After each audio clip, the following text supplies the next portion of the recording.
Welcome to our channel. Today we how to transfer your site by updating your records on AWS Route 53. Easy tutorial step by step clearly. To transfer your site by updating your records on AWS Route 53, start by logging into your AWS Management Console.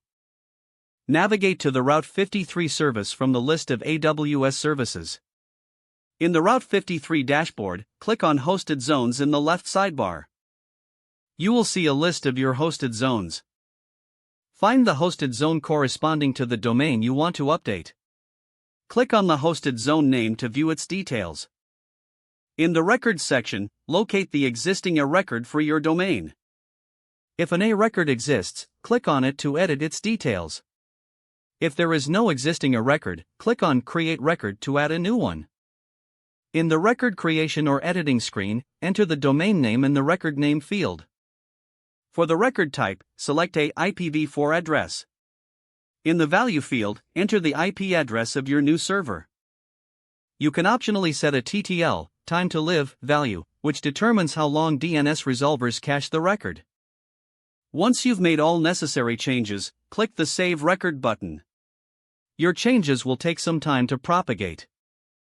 Use a DNS checker tool to verify that the A record has been updated successfully. After propagation, your site will be accessible from the new server. That's the process for transferring your site by updating your records on AWS Route 53. If the page does not load, refresh the browser or try again in a private or incognito window.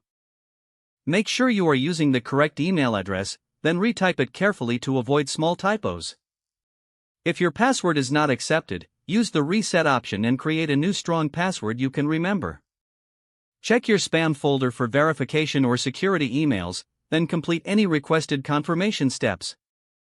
Enable two-factor authentication if available to improve account security and reduce unauthorized access risk.